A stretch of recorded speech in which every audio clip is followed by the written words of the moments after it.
I did love the Baseball Furies. The full impact for me was when we came out of that subway station and there they all were.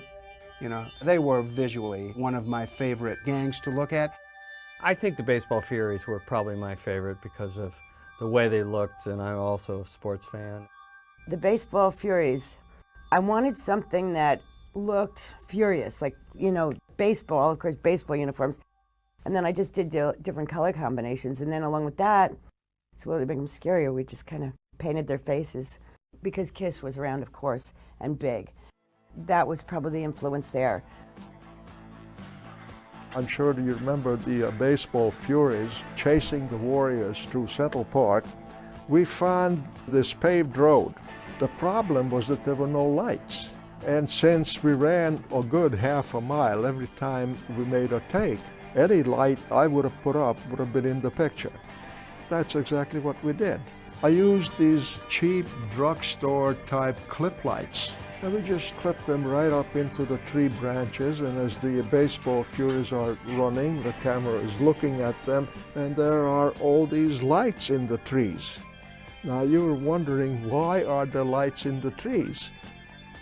Because I put it there. Well, Walter's approach to the movie was very different. He didn't just want to make an action movie. Each fight sequence was choreographed in a different way to represent a different thing. And they weren't really supposed to be as violent as it would seem. They were choreographed to be almost like a ballet, like a dance, because he felt that in sort of a comic book sense, or in the unrealistic sense of the world we were trying to create, that's the way it would look. Walter asked me with each action set piece to write the fights punch by punch so he could really get a sense of what the style was. And when I say I tried to be an extension of Walter Hill, that was an example of it. There's a kind of fun that we were trying to get into the whole thing. Somehow the Baseball Furies and their bats lent itself. I mean, obviously the next step is samurai. Well, the Baseball Furies, that's my character's high point. I mean, he's in his element. He's just doing his thing, and it's almost like a samurai flick. And as far as the fights, Walter wanted a very sort of street fight, edgy style. And I think he had a brilliant idea. He asked me to train the cast because he didn't want to have any stunt doubles for the cast. At that time, there weren't that many good picture fight stuntmen in New York. So I basically went out and found gymnasts, great athletes, and basically trained them with the same style. So when the fights took place, they had a very fast, frenetic, violent pace. And I think that's what Walter was after. In the case of the Baseball Furies, which I cut, Walter said to me, make it like Kurosawa, which meant that it was a lot of long lens footage, cut it quickly, but also he shot it a lot of low angles, great, amazing lighting. I had tremendous fun cutting that scene, as much fun as any scene I've ever cut.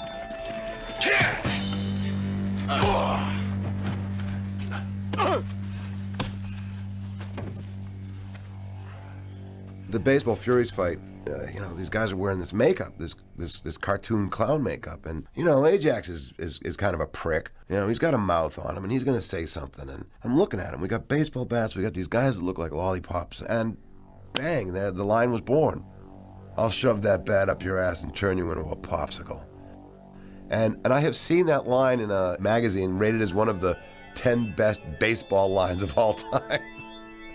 The action sequences in The Warriors were very stylized, very cartoonish in nature. If somebody got the crap beat out of them like we did, and all they've got is one little bruise on the side of their face, you know, in reality, nobody would be walking.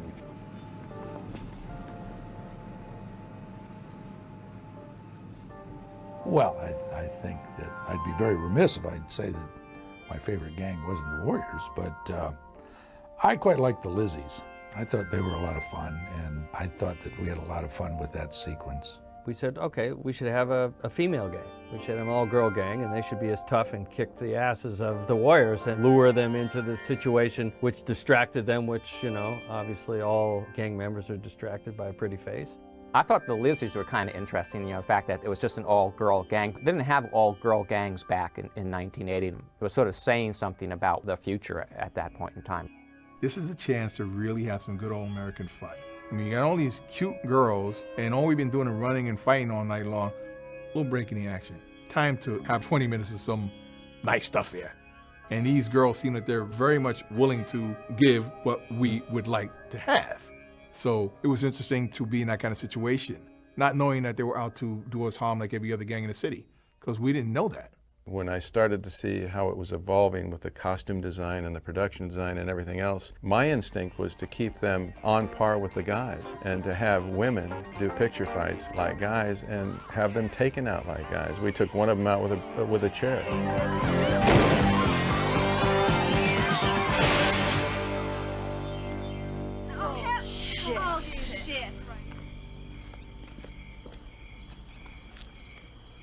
The scene with the Mercedes Ruehl is a wonderful actress.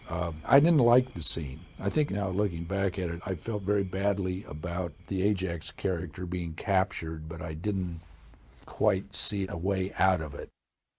I was a little bit overwhelmed because suddenly I was the only actor on set. All the other warriors had the night off. You go ahead if you want. I'm gonna get a little exercise. One of the great disappointments in the movie to the audience is the fact that the Ajax character is captured and doesn't make it all the way, because he was quite a popular character. He was obviously a very flawed character in that he was impetuous, jealous, difficult, didn't respond terribly well to the crisis in leadership. But at the same time, there was a certain adventurousness and courage about the guy that audiences very much responded to. Show you how I play. So it was a very violent scene. It was physically violent, it was sexually violent, it was emotionally violent. It was a very important scene. And it's a sad scene. I mean, I couldn't come back. I wanted very much to come back. But Ajax had to pay. It's not that the character doesn't deserve some kind of dramatic rebuke on his through line, but I think that the end that the character had is not sufficient to the grandeur of what he had been playing up to then. A warrior cannot indulge himself in sexual license. Not until the time comes. And this is a part of the morality tale of this. That's why Ajax went down. And again, I think that sometimes an actor brings things to a part. James Remar is a very strong actor, and he brought a lot to it that really wasn't, I think, on the page. Fucking wimp.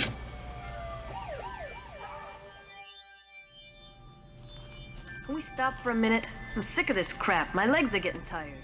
Come on, just keep walking. We were working in this tunnel.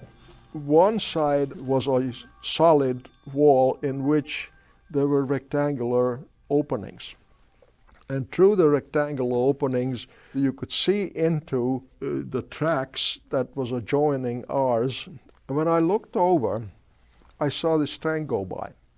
I remember Deborah and I sitting in chairs not unlike this, you know, your director's chairs, prior to shooting that scene, and really saying to her in the character of Swan what I thought about her. I remember Michael asking me something about, like, what are you doing, or are you okay? And I said, I'm just trying to feel like I'm alone. I was just trying to identify with Mercy. And I just remember him responding with, well, don't worry, you are alone. I think I did that so that she would have, you know, that place to come from. Like, ooh, rude. But it was perfect. It was perfect. The train was one of the new aluminum trains, and as it went by, it was flashing, reflecting the lights. And I thought that it would be wonderful if I could somehow shine some lights into this tunnel at an angle so it would reflect back into the camera. We put the lights, we rehearsed the scene. To me, it was a tremendously wonderful moment when she pulls him over to this window and they kiss, and here comes this train with an unbelievable thunder and roar, and these lights are flickering behind the two heads kissing. One of the directions that we had, which was a technical direction, was that Walter wanted us to stay lip to lip until that last train had past. You got guys on their little walkie-talkies all the way down the line going, okay, it's coming, it's around the bend. I mean, you know, they have it timed perfectly, but it still seemed profound. There's a part of my head that's going, now when is this train going to get by? Because as we're kissing here and doing all this, we have to time this kind of breakaway just as the train goes by.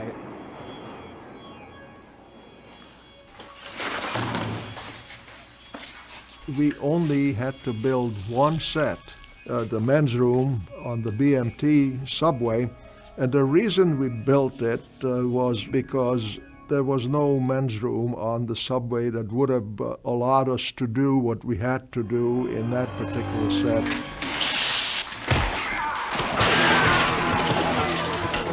The action scenes were really thoroughly covered.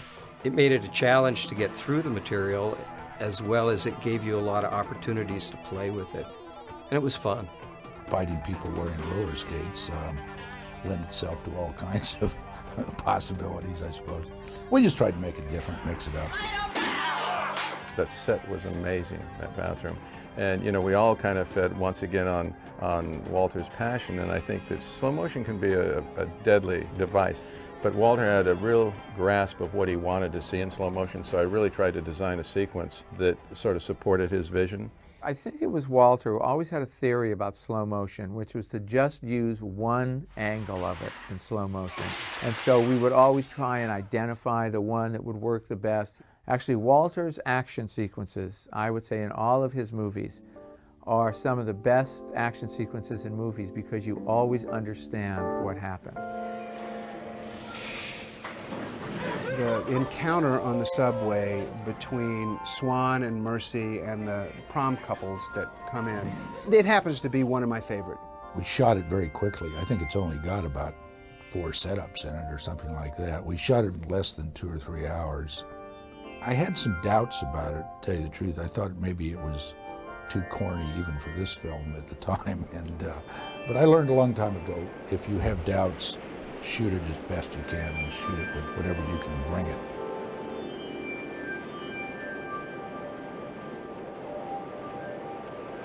So he's accepting her, and he's the first guy in her world that's actually taking her in for who she is beyond this facade that we create to protect ourselves. And so it's funny, I feel moved while I'm telling you about it because it is very rich, isn't it?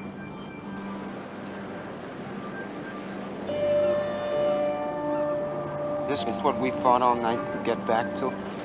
By the time we end on the subway in Coney Island, you feel everything for these kids and you want them something good to happen to them. And it was something that evolved better than I thought it would. Just from reading the script, I didn't think it would be that strong, but the actors and Walter really made it happen. Coney Island was probably our most difficult location because we had to shoot on the subway platform. We had to get them off, and that was the one time where the transit police had told us that between the subway platform and the restaurant we were eating at, which was down on the street, the Warriors had to take their colors off because the gang in Coney Island would get offended and might do something to disrupt the shooting. So we had to make sure that our guys took off their colors when they went to eat lunch. So it was pretty serious and pretty, you know, we didn't mess around with it. The Rogue Mobile was a big Cadillac hearse, and there were no seats in it. I think they've given me some apple boxes to sit shotgun in it. So the poor Rogue guys were kind of roughing it in the back seat of the hearse, but it was great. We were kind of stuck. I thought there was a moment that was not working, and it just seemed a little flat. And I said to David, I said, come up with something here. It's not enough. Walter decided that he wanted a little bit more of a taunting to happen. I don't care what you do, taunt them, sing to them, and we're only going to have about 5 minutes to work something out because we got to shoot.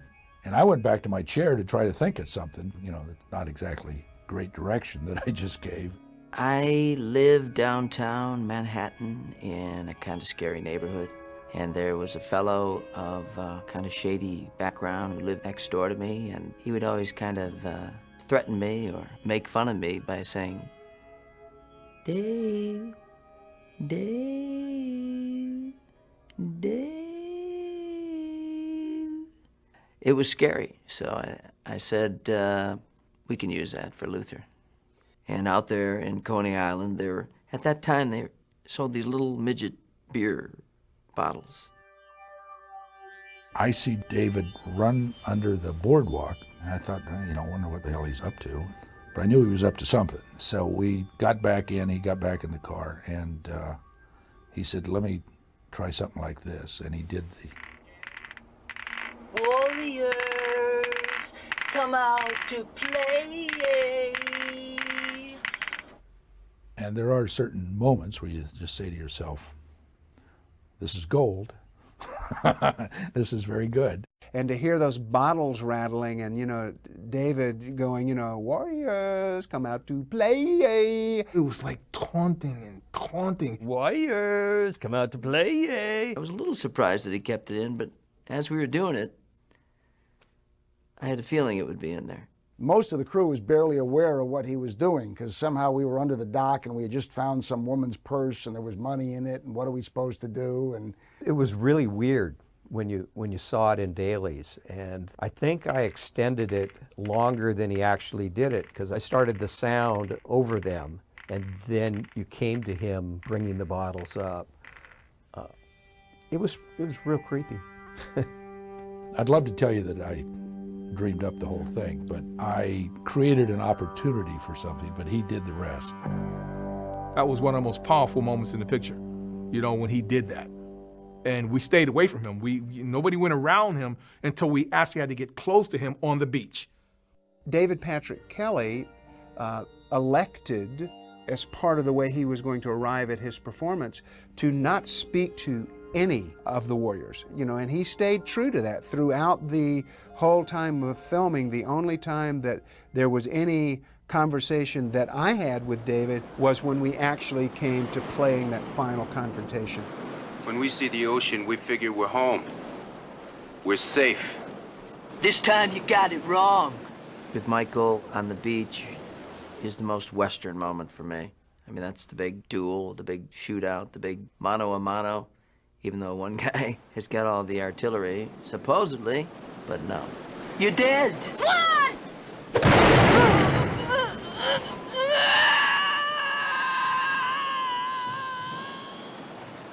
You warriors are good. Real good. The best.